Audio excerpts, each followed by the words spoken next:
जो कि एक हिंदू राजा पृथ्वीराज चौहान का गढ़ था, वहां एक फकीर का दरगाह कैसे बन गया दोस्तों?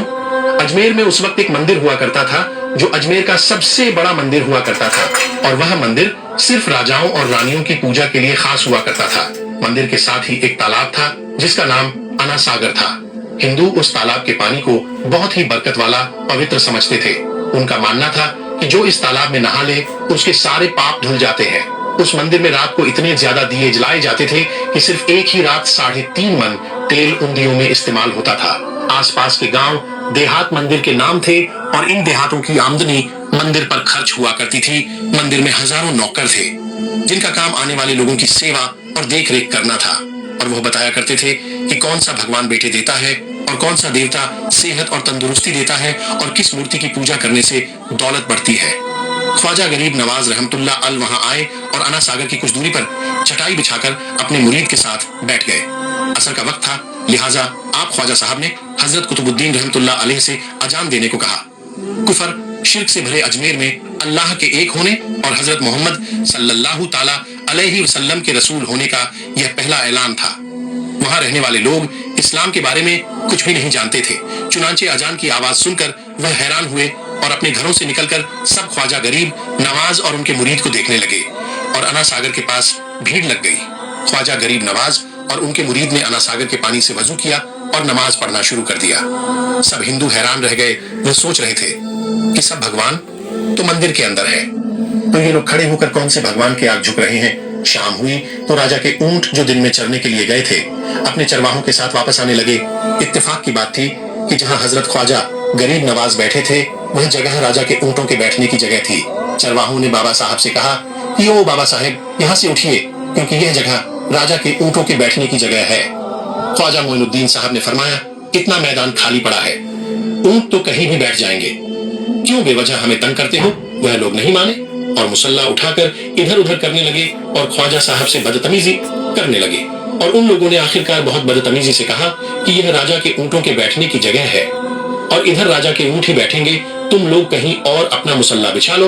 आखिरकार आप ख्वाजा साहब ने उठते हुए हजरत कुतुबुद्दीन से फरमाया, उठो कुतुबुद्दीन, ये कह रहे हैं कि ये ऊंटों के बैठने की जगह है, तो चलो मैं कहता हूँ अब यहाँ सिर्फ ऊंट ही बैठेंगे। यह कहकर आप ख्वाजा साहब अपने साथियों समेत वहां से उठ गए और अगली सुबह जब ऊंटों को चराने के लिए ले जाने का वक्त आया और चरवाहों ने ऊंटों को उठाना चाहा तो उन्हें पता चला कि ऊंट उठ ही नहीं पा रहे हैं। उन्होंने ऊंटों को मार मार कर जबरदस्ती उठाना चाहा, लेकिन वह बैठे ही रहे।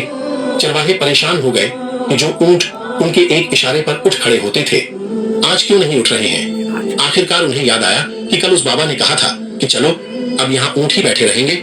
लोग जमा होने शुरू हो गए। कोई कह रहा था कि फकीर कोई बड़ा जादूगर है, किसी का मानना था कि वह कोई भगवान का नया अवतार है। बात राजा पृथ्वीराज चौहान तक जा पहुंची कि एक मुसाफिर फकीर ने राजा के ऊंटों पर जादू कर दिया है। राजा ने हजरत ख्वाजा मोइनुद्दीन चिश्ती को खबर भेजा कि तुम कैसे फकीर हो जो बेजुबानों को बांध रखा है, ये बेचारे भूख और प्यास से मर जाएंगे, इसलिए मेहरबानी करके अपना जादू वापस ले लो। ख्वाजा साहब ने फरमाया, हम मुसलमान हैं और मुसलमान बद्दुआ नहीं करते और ना जादू करते हैं। ऊंट जिसके हुक्म से बैठे थे उसी के हुक्म से खड़े हो जाएंगे। अब जो जाकर चरवाहों ने ऊंटों को उठाया तो पहली बार में खड़े हो गए। गैर मुस्लिमों की दिलचस्पी इन मुसाफिरों में बढ़ने लगी। अब 5 वक्त की अजान होती और नमाज अदा की जाती। आखिरकार राजा तक यह बात पहुंच गई और उसको शिकायत की गई कि राजा साहब, जो फकीर आए हुए हैं सब के सब मुसलमान हैं, 5 वक्त अजान देते हैं और हमारे पवित्र तालाब में हाथ मुंह धोकर गंदा करते हैं, हमारे धर्म के खिलाफ बातें भी करते हैं और कहते हैं कि यह मूर्तियां पूजने के लायक नहीं, ये तो सिर्फ एक पत्थर है, इसलिए इन्हें यहाँ से उठा लिया जाए। राजा पृथ्वीराज चौहान ने फकीरों को खबर भिजवाया कि तुम लोग गोश्त खाते हो, हमारे धर्म के खिलाफ बोलते हो और तो और हमारे पवित्र तालाब को अपने हाथ मुंह धोकर गंद करते हो, जो हम कतई बर्दाश्त नहीं कर सकते, इसलिए तुम्हारे लिए अच्छा होगा कि तुम यहाँ से चले जाओ।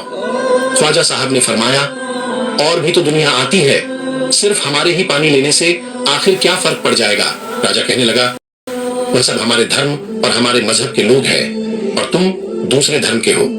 आइंदा तुम लोगों ने तालाब को नापाक किया तो हम तुम लोगों पर सख्त कार्रवाई करेंगे। ख्वाजा साहब ने हजरत कुतुबुद्दीन रहमतुल्लाह अलैह से फरमाया, कुतुबुद्दीन, शायद यह लोग आइंदा हमारे पानी लेने पर कोई परेशानी खड़ी करेंगे। जाओ एक मश्क पानी ले आओ। हजरत ख्वाजा कुतुबुद्दीन बख्तियार काकी ने फरमाया, चलिए हम अपना प्याला भर लेते हैं। उन लोगों ने उनको प्याला भरने से मना कर दिया, लेकिन फिर बाद में जाकर वह लोग इस शर्त पर मान गए कि तुम्हारे जिस्म पानी से ना छुए तो हम यह प्याला तुमको भरने देंगे। मेरे दोस्तों, हजरत ख्वाजा कुतुबुद्दीन रहमतुल्लाह अलैह तालाब की पर जा बैठे और अपने प्याले को पानी में डुबो दिया। जब वह प्याला भर गया तो हजरत ख्वाजा कुतुबुद्दीन रहमतुल्लाह अलैह ने वह प्याला ऊपर खींच लिया। लेकिन फिर क्या था, जब वह प्याला पानी से बाहर आया, अना सागर का सारा पानी सूख गया और अना सागर की तह में सूखी रेत उड़ने लगी। मानो ऐसा मालूम हो रहा था कि अना सागर उस छोटे से प्याले में समा गया है। अना सागर को सूखना था कि पूरे अजमेर में कोहराम मच गया। मोहल्ले में चीख पुकार और आहू की आवाजें शुरू हो गईं। वह लोग रो रहे थे और कह रहे थे कि जो पाप हम अना सागर में नहाकर धोते थे और पापों से छुटकारा पा लिए करते थे, अब हम क्या करेंगे? अब हम पापों का बोझ कहां लिए फिरेंगे? सारे इलाके में यह खबर फैल गई कि मुसाफिर फकीर ने जादू के जोड़ पर अना सागर को सुखा दिया है। दोस्तों, जानते हैं आगे क्या होता है? आगे हुआ ये कि राजा पृथ्वीराज चौहान अना सागर के सूख जाने की वजह से बहुत परेशान हुआ। उसने वजीरों को बुलाया, सबसे यही कहा कि फकीर या तो कोई जादूगर है या फिर वाकई कोई पहुंचा हुआ फकीर है। साथ ही उनकी परेशानी बढ़ गई कि अजमेर की रौनक तो थी अना सागर के दम से। इसकी वजह से लोग दूर दूर से अजमेर आते थे और अपना ईमान ताजा करके लौट जाया करते थे। अना सागर के सूख जाने से हिंदू धर्म को सख्त धक्का लगेगा और यह बड़ी शर्मनाक बात थी। आखिरकार यह कहा गया कि फकीर से बात की जाए कि आखिर वह फकीर चाहता क्या है। अगर वह कोई ऐसी बात चाहता है जो हमें पसंद आए तो फिर हम उसकी बात मान लेते हैं और उससे माफी मांग लेते हैं। चुनांचे सब मर्द, औरतें और बच्चे जाकर फकीर की मन्नत करने लगे कि लोगों को इस परेशानी से छुटकारा दिला के मेहरबानी कीजिए। हम सबसे जो गलती हुई है उसे माफ कर दो। हम अपने पापों का बोझ लेकर कहां जाएंगे और कैसे सुकून पाएंगे, क्योंकि हम लोग उसी तालाब में अपने पापों का बोझ धो लिया करते थे। यह तरीका ज्यादा आसान था, लिहाजा तमाम लोग बाबा साहब रहमतुल्लाह अलैह के पास आए और बोले, बाबा तुम भी वजू कर लिया करना, लेकिन भगवान के वास्ते हमारा अना सागर हमें लौटा दो। हजरत ख्वाजा गरीब नवाज रहमतुल्लाह अलैह ने हजरत कुतुबुद्दीन बख्तियार काकी से फरमाया कि जाओ उसी प्याले को वापस तालाब में डाल आओ। जैसे ही वह प्याला तालाब में डाला गया, अना सागर के नीचे सारा पानी उछल कर अना सागर में आ गया। इस पानी ने कई दिलों को धो डाला। हिंदू कौम के इतिहास की किताबों में भी हिंदू इतिहास के लिखने वाले इस बात को मानते हैं कि उस शाम 32,000 गैर मुस्लिम कलमा पढ़कर मुसलमान हो गए।